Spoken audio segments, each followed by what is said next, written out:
Before we continue, please do subscribe to my channel. At the head of the table sat Nathan Hale, CEO. His silver cufflinks gleamed as he flipped to the last page of the contract. In his hand, an expensive black pen. His signature was all that was needed to complete the $300 million merger. Everyone waited, and it happened. "Excuse me, but this clause, it's a trap." The sentence sliced through the heavy air. Conversation stopped. Heads turned. The room fell so silent you could hear the clock ticking. At the entrance stood a girl, small, thin, barely 16. Her skin was smooth and brown, her hair tied into a simple bun. She wore an oversized hoodie and worn-out sneakers. Round her neck hung a blue lanyard that said, "Maintenance Staff. Temporary." People blinked in confusion. A janitor's daughter? In the boardroom? Nathan lowered his pen, confused but curious. "Who are you?" "My name is Maya Daniels," she said, stepping forward, her voice steady. "And that contract you're about to sign? It's dangerous." An awkward laugh broke out from the far end of the table. Derek Vaughn, the guest from Vaughn Global, leaned back smugly. His designer suit looked untouched by the world. "Mr. Hale, don't waste your time. She's just the janitor's kid." Nathan didn't smile. Everyone quiet. The room went still again. Maya pointed to the document in front of Nathan. Page 14. Subsection C. Line 3. "It's hidden under legal terms. But if you sign, all future losses and debts shift onto Hale Enterprises." The color drained from a few faces in the room. Nathan's legal advisor, Mr. Grant, gave a nervous cough. "Sir, I can check." Derek shook his head, still laughing. "This is ridiculous. It's standard merger language. We've done this 100 times. But Nathan wasn't listening to Derek anymore. His gut told him to listen to the girl, to Maya. She stood there, calm and brave, in a room full of powerful men. "Mr. Grant, get me the contract," Nathan ordered. Within seconds, a thick file landed in front of him. Nathan flipped to page 14. His finger ran along the lines Maya had mentioned. He blinked, read again, then leaned closer. His expression shifted. Mr. Grant's voice trembled. "Sir, this clause, it shifts post-merger liabilities. If the deal goes wrong, Hale Enterprises takes the full financial and legal burden." Nathan felt a chill crawl up his spine. Miranda Hale, his elegant wife, scoffed. "This is nonsense. She has no business here." Nathan held up a hand. His eyes stayed on Maya. How did you find this?" Maya pressed her palms together. "To hide the shaking. I come with my mom sometimes during her cleaning shifts." "Yes." "Yesterday I was delivering papers to the copy room. Contract was left open on the machine. I like reading, business stories, documentaries. And I noticed something was wrong. The boardroom was too silent. It was the silence of shame. Shame that none of the paid experts had caught it." Derek leaned forward, his smile turning. "Tight, Mr. Hale. You're not really considering the opinion of a high school kid?" Nathan looked up sharply. "I'm considering the fact that she spotted what you hid." Mr. Grant's hands were sweaty. "Sir, she's completely correct." Nathan's jaw clenched. He stood slowly, closing the contract. "You were about to bankrupt my company," Nathan said quietly, his words like ice. Derek's laugh vanished. Nathan turned to Maya. "Thank you." Her lips parted, surprised. She expected to be yelled at, fired, maybe even escorted out. Instead, Nathan Hale walked to the phone. "Security," he said calmly. "Escort Mr. Vaughn and his team out of my building. Immediately." "No! Wait," Derek started. But security was already at the door. "You tried to bury a trap in this contract," Nathan continued, his tone sharper now. "You underestimated my people." You underestimated me?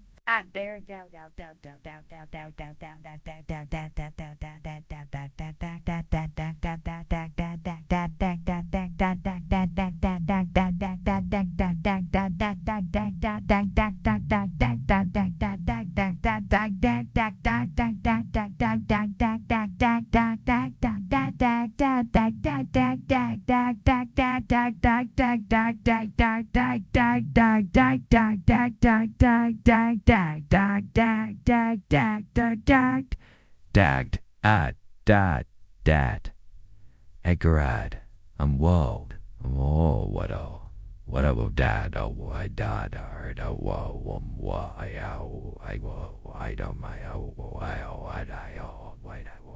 dad, his expensive shoes skidding on the floor. Maya stood frozen, her heart thumping in her chest. Nathan turned to his team. We were seconds away from disaster because we trusted the wrong people, and it took someone we didn't expect to save us. His gaze landed on Maya. I want to hear her story. I want to know what dreams she has. For the first time in her life, Maya didn't feel invisible in that glass boardroom. Among millionaires, she stood tall, the girl who had saved an empire. The boardroom was empty now. The sharp suits and smug smiles had walked out, leaving only Nathan, Maya, and a few quiet employees who were still processing what had just happened. Nathan placed the thick contract back on the table and walked around to where Maya stood. Up close, she looked younger than she sounded. Her shoes were worn thin. Her hoodie had tiny holes in the sleeves, and her fingers clutched the hem nervously. But her eyes held something rare, intelligence and courage. Nathan rested his hands on his hips. Sit down, Maya. She blinked. Sir. Please, Nathan smiled, pulling out a chair across from him. You just saved this company. You've earned a seat at this table today. Maya hesitated, then sat, legs stiff and back straight. Nathan leaned forward, voice kind but curious. Tell me, how did you know how to read that clause? Most adults wouldn't spot something like that. Maya's cheeks flushed. I read a lot. Business books, documentaries. I like understanding how things work. I even watched this series about corporate collapses, about how companies get tricked because they don't check small details. Nathan's smile deepened. That's impressive. From the side, Mr. Grant cleared his throat. Sir, I rechecked the rest of the document. There are more traps. Maya's catch prevented at least $50 million in instant liabilities, and possibly much more in lawsuits. Nathan let out a slow breath. You're telling me we were minutes from disaster, and she was the only one who caught it? Mr. Grant nodded, embarrassed. Yes, sir. Nathan looked back at Maya. Old are you? 16, she whispered. And your mother works here? She's part of the night cleaning crew, Maya replied. Come along after school sometimes. It helps her get home earlier. There was a long pause. Nathan leaned back in, his chair thinking. Then his eyes softened. What do you want to do with your life, Maya? She blinked, nervous but honest. I want to be a lawyer, a corporate lawyer maybe. I don't know exactly, but I want to be in rooms like this, not outside them. Nathan's expression turned serious. Why? Maya's hands pressed against her lap, her voice low but firm. Because people like me, kids from neighborhoods like mine, we're not supposed to be in rooms like this. And sometimes the people in here make decisions that crush people like us. I want to change that. I want to understand their language. I want to fight fair. Mr. Grant swallowed hard. Nathan nodded slowly, deeply moved. Maya, what's your GPA? Nathan asked. 4.0, sir, Maya whispered, almost like she wasn't sure if it mattered. Nathan smiled wide. Of course it matters. Then he stood up and walked to the window, hands tucked in his pockets, looking out over the city skyline. You know, I built Hal Enterprises from nothing. My father was a delivery driver. I grew up with nothing but a mother who told me, learn everything they won't teach you. I think you're cut from the same cloth. Maya felt her heart flutter. Nathan turned back to her. I'm going to make you an offer. Her throat tightened. She barely breathed. You're going to finish high school. Then I'm going to personally fund your college education, law school included. Full ride, no debts, no conditions, except you work hard. Yes. Maya's mouth opened, stunned. Her head spun. Nathan smiled gently. And if you're interested, you can intern here while you finish high school. paid part-time? My legal team mentor you. Tears gathered in Maya's eyes. Why? Why would you do this for me? She whispered. Nathan's answer was simple, but powerful. Because you earned it, he said. You saved something precious to me. You reminded me that talent doesn't come with a fancy last name or expensive shoes. Sometimes it comes in the most unexpected places. Maya's lips trembled. Her heart felt full for the first time in years. Thank you, sir. I won't let you down, she whispered. Nathan extended his hand. I know you won't. As Maya shook his hand, for the first time in her life, she felt like the world had finally seen her. She wasn't just the janitor's daughter anymore. She was Maya Daniels, the girl who had saved a company, and now was being given a chance to change her own life. The next morning felt like waking up in a different world. For years, Maya Daniels had known the same routine: help her mom finish the cleaning shift, walk home in the dark, finish homework, buy a flickering lamp, and dream about a future that seemed impossible. But today, there was something new. An official internship badge with her name on it. She stood in front of the mirror wearing her only decent blouse and pressed pants. Her heart pounded as she clipped the badge on. Her mother, Denise, stood behind her, wiping away tears. I don't. Know what you said in that room? Denise whispered. But you changed something, baby. You did something brave. Maya turned, hugging her mom tightly. I didn't want to stay silent, Mom. Not when something was wrong. Denise kissed her forehead. And that's why I'm proud. At exactly 9 a.m., Maya walked through the massive revolving doors of Hale Enterprises, not as the janitor's daughter, but as the newest intern. The security guard at the desk, who had barely noticed her before, smiled and greeted her warmly. Morning, Miss Daniels. She blinked in surprise. Morning. The elevator ride to the 28th floor felt unreal. When the doors opened, Maya stepped into the same corporate world she had only seen through glass walls. Nathan Hale was waiting at the entrance to the legal department. Welcome, Maya, Nathan said, offering a friendly handshake. Ready? To get started? Maya smiled, gripping his hand. Yes, sir. Her office wasn't big, a small desk in the corner of the legal team's area, but to Maya, it felt like a palace.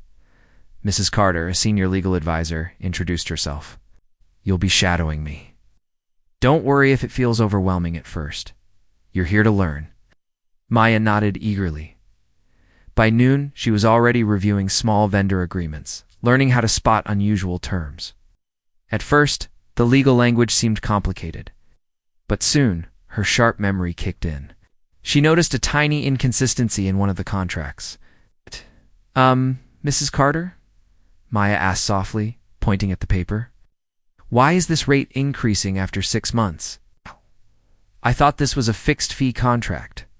Mrs. Carter leaned in, surprised. Her eyes widened. Good catch. She stood, took the contract straight to Nathan's office. An hour later, Nathan walked by Maya's desk and smiled. First day, and you've already saved us a few $1,000s. Maya's cheeks turned pink, her heart swelling with quiet pride. The day passed in a blur of documents, learning modules, and real-world corporate exposure when it was time to leave. Maya walked past the glass boardroom where everything had started. She paused, remembering how afraid she had been walking through that door, and how much had changed since. Nathan noticed her staring and walked over. You did well today, said. Thank you, sir, Maya replied softly. Nathan smiled.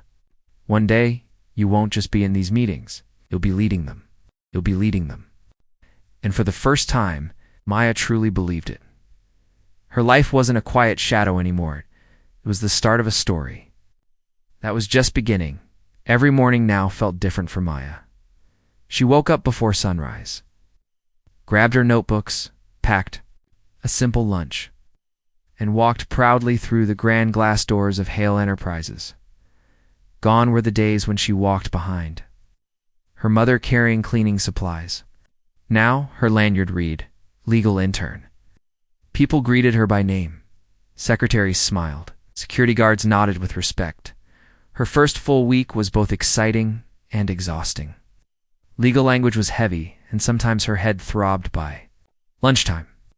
But every single day, Maya learned something new: how contracts worked, how liability clauses could be hidden, how small wording changes could decide if a business survived or collapsed.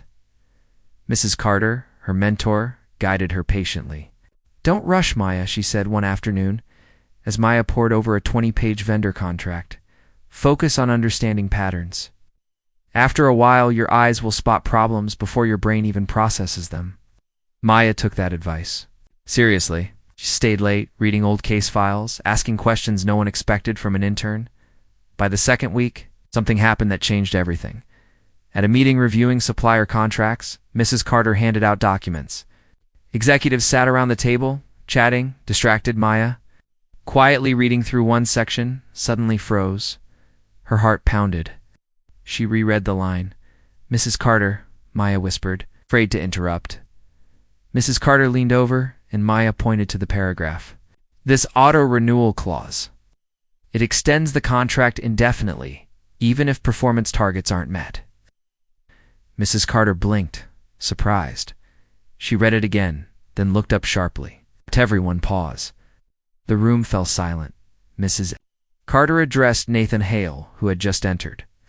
Maya found something concerning. Nathan frowned, took the document, and his eyes narrowed. "We've been stuck with underperforming vendors for years because of this nonsense." He looked around the room, renegotiating every deal with this clause. He turned to Maya, a smile tugging at the corner of his mouth. Another save for Maya Daniels. After the meeting, Mrs. Carter patted Maya's shoulder. "That's 2 major catches in less than 2 weeks. Keep this up, and you'll be rewriting company history." For the first time in her life, Maya felt herself standing taller, her voice no longer shaking when she spoke. She wasn't just a janitor's daughter who got lucky. She was becoming a rising legal talent. That evening, she rode home on the bus, her mom sitting beside her. Denise smiled softly, tears in her eyes. "You're making them see you, Maya. Really see you." Maya rested her head against her mom's shoulder, a smile playing on her lips. "For the first time, Mom, I feel like I belong." By the 3rd week of her internship, the whispers began. Some employees smiled genuinely, impressed by Maya's sharp eye and fast learning. Others, however, weren't as kind.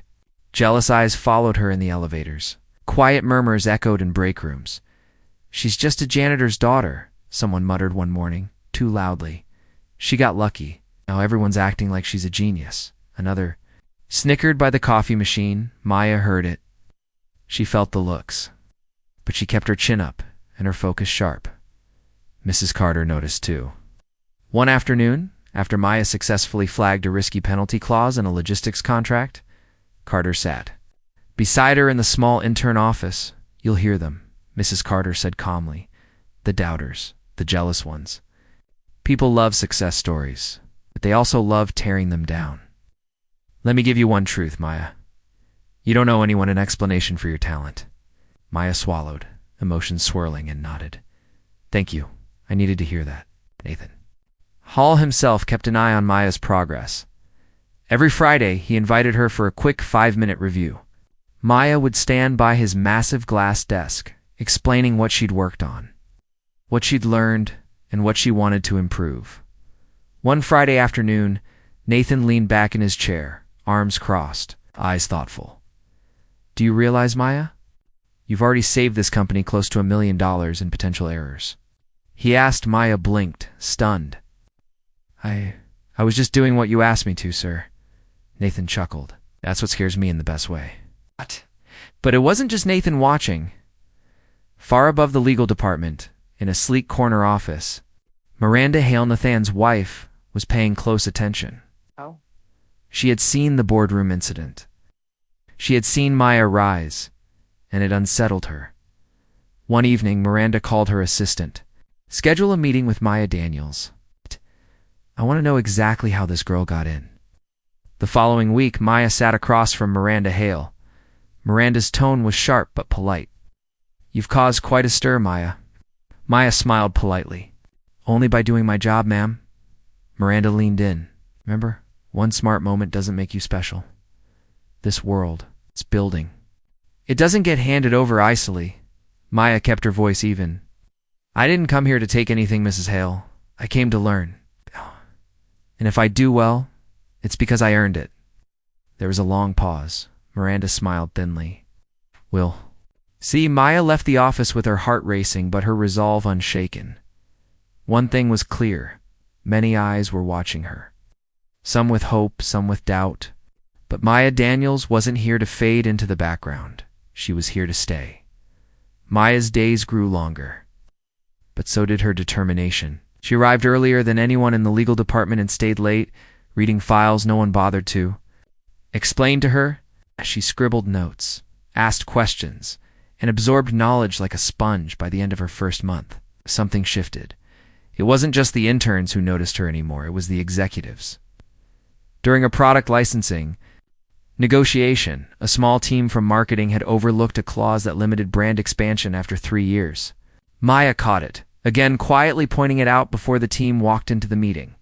The correction saved Hale Enterprises from locking themselves into a bad deal. Nathan called her into his office that evening. He was reviewing documents, but looked up with a satisfied smile. It's my first year in business. I lost $200,000 because I missed a licensing detail just like that, he said, tapping the folder. You just saved us at least 3 times that amount.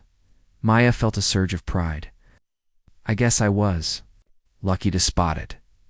Nathan shook his head. Not luck, Maya. Preparation, skill, focus. He leaned forward. How are you holding up? The people being fair to you? Maya hesitated, then answered honestly. Some are, some aren't. But I don't care about their whispers. I'm here to learn, to do something that matters. Nathan smiled broadly. That's exactly the mindset that built this company. Later that week, the whispers got louder, but they changed. She's sharp, someone said by the water cooler. I hear she caught another clause legal missed. Another admitted, she's not here because of charity. She's proving herself, a manager whispered in passing. Miranda Hale wasn't pleased. At home, she confronted Nathan, making her a star. You're letting a girl from nowhere into circles she doesn't belong. Nathan's response was calm but firm. I'm building a company where sharp minds win, not last names. Back at home, Maya overheard her mother talking to their neighbor. My Maya. She's walking through doors we never dreamed of, Denise said softly, and every step she takes. She's walking for every kid who was told they'd never make it. Maya smiled quietly from her room, heartful. Each day at Hale Enterprises brought new challenges, tougher contracts, sharper tests, but Maya no longer felt like an outsider. She was starting to feel like something bigger, future. Leader, 2 months into her internship, Maya's name had become familiar across multiple departments. She was no longer introduced as the janitor's daughter. She was Maya from legal, the intern who could spot loopholes in minutes, who asked sharp questions during meetings, and who, despite her quiet presence, made executives sit up and listen. Her confidence grew with every task. One morning, Nathan called her to his office with a new challenge.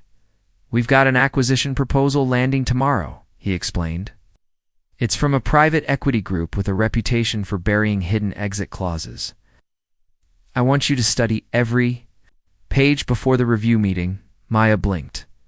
All 300 pages. Nathan smiled. I'll have the full legal team comb through it too, but I want your fresh perspective. You've got the eyes for these tricks. For 2 days, Maya barely left her desk. She took quick breaks, ate lunch while reading, and stayed after hours with permission. Her fingers moved quickly through documents, highlighting strange phrases, bookmarking inconsistencies. And then buried on page 187, she saw it.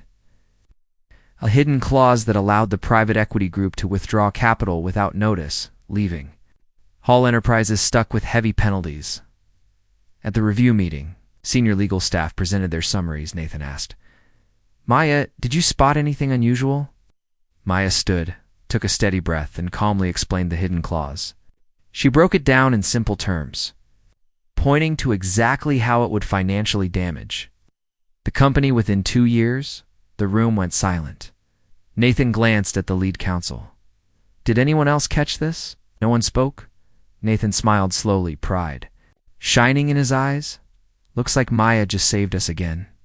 After the meeting, Maya received her first standing ovation from an executive board. Her name traveled beyond just Hale Enterprises. Industry whispers began about the young legal prodigy in Nathan's company. That evening, Denise hugged her daughter tightly. Maya, you didn't just open a door. You're building your own room inside it. Maya smiled softly, eyes filled with determination. And one day, I'll be sitting at the head of the table, and deep inside, she knew it wasn't just a dream anymore. It was becoming her reality. Within a few weeks, Maya's story was no longer just circulating through Hale Enterprise. It had reached the outside world. One morning, Maya walked into the office to see her own name trending on business blogs. Janitor's daughter saves billion-dollar deal. Teen intern exposes corporate trap. It's the girl who outsmarted the boardroom. Her hands trembled as she scrolled through the articles. They told her story from walking the halls as a cleaner's daughter to correcting legal mistakes top executives missed. Some praised her brilliance. Others called it a feel-good story in a cutthroat world.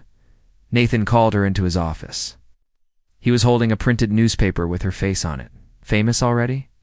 He teased with a grin. Maya bit her lip. I didn't ask for all this. Nathan nodded. That's how it goes. You do something rare, people will notice.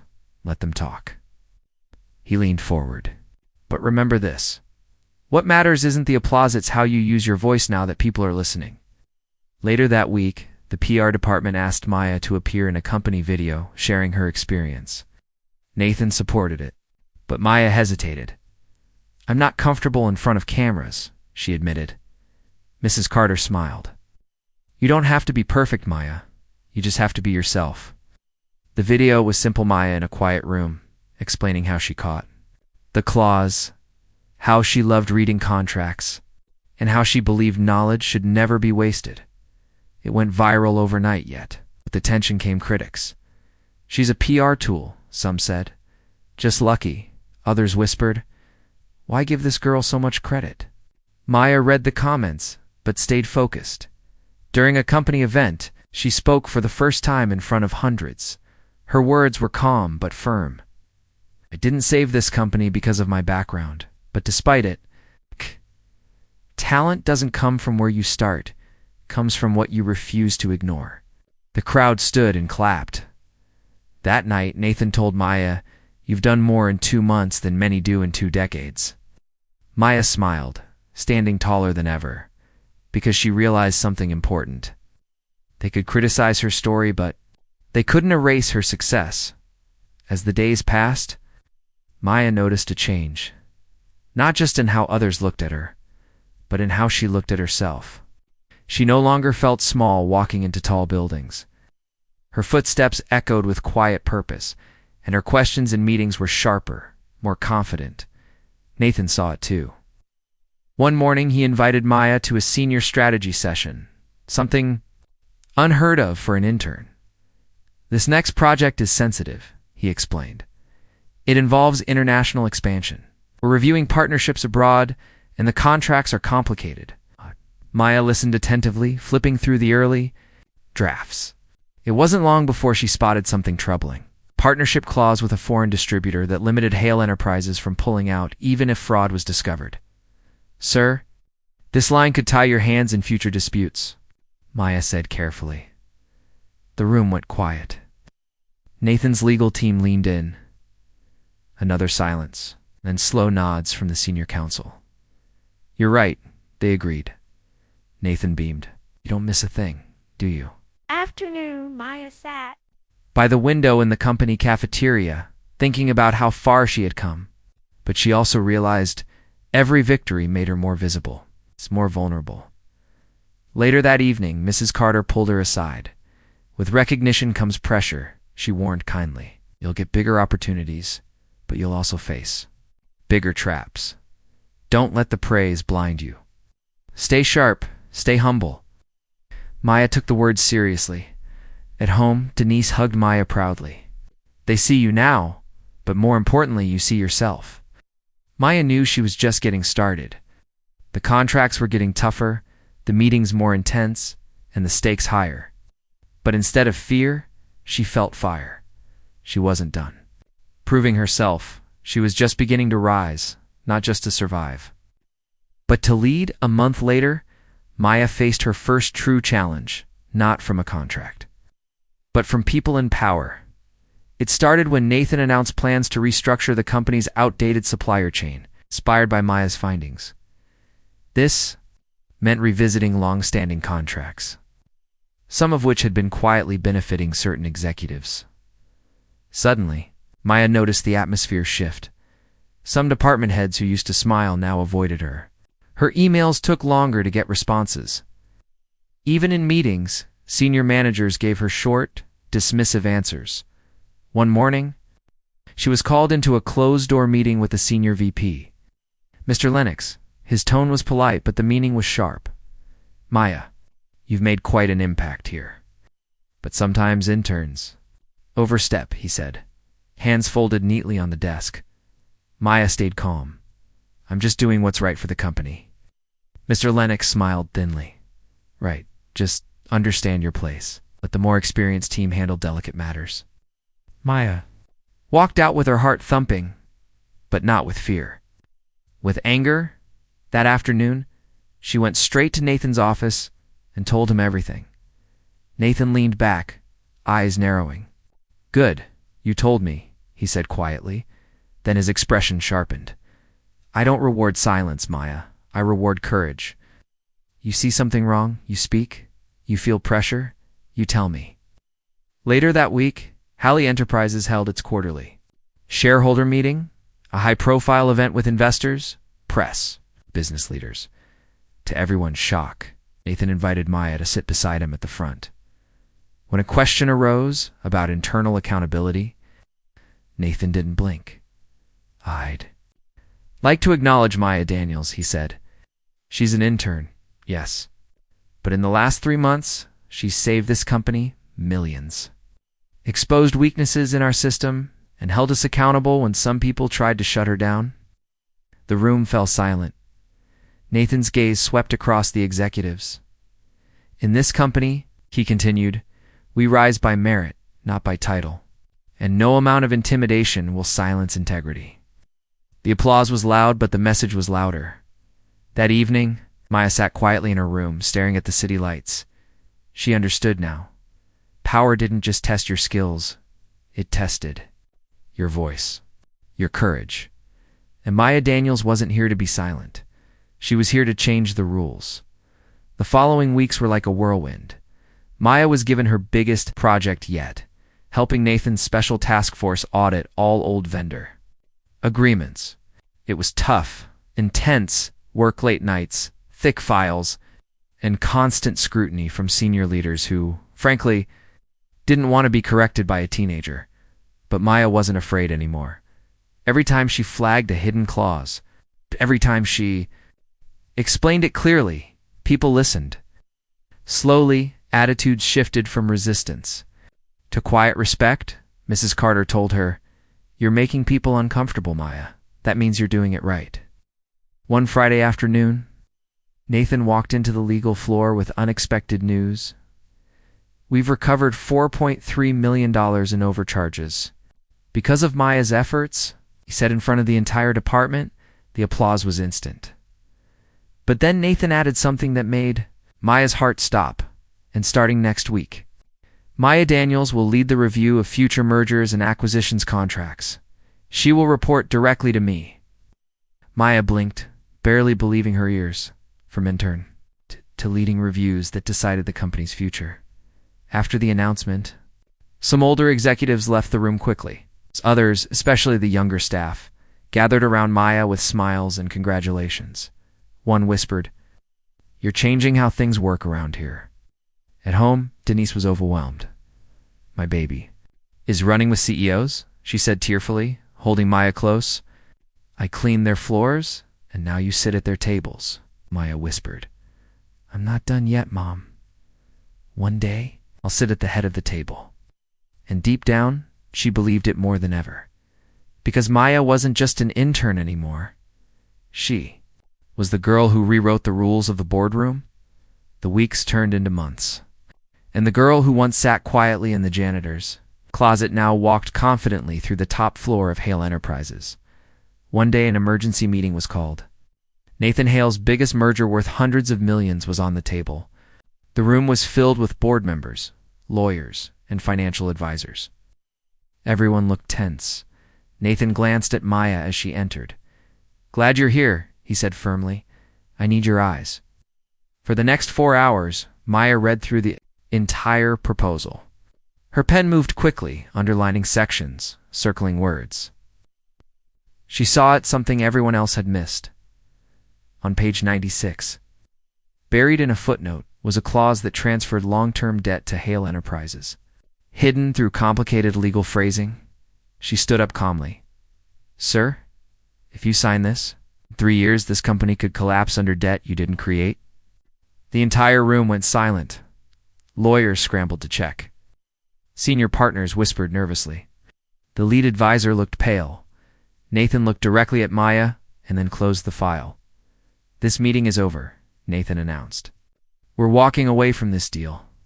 Outside the boardroom, Nathan clapped a hand on Maya's shoulder. "Do you understand what you just did?" Maya blinked. "I stopped a bad deal." Nathan smiled proudly. "You saved thousands of jobs. You saved the company." Later that evening, the news broke everywhere. Intern saves Hale Enterprises from billion-dollar disaster, from janitor's daughter to corporate savior. Brilliance has no background. No background. That night, Maya and Denise sat on their small sofa. Her mom's eyes were filled with tears. "Your father would be so proud of you." Maya smiled softly. "Mom, this is just the beginning." 1 year later, Maya Daniels sat confidently in a corner office, no longer an intern, but now a full-time legal associate with the fastest promotion in company history. She traveled, spoke at universities, and mentored young interns, especially those from backgrounds like hers. And at every speech, she always said the same words: "Don't let anyone tell you where you belong. You define your own seat at the table." And in the skyscraper where her mother once cleaned floors, Maya Daniels rewrote what success looked like. Not by privilege, by courage, intelligence, and heart. The end.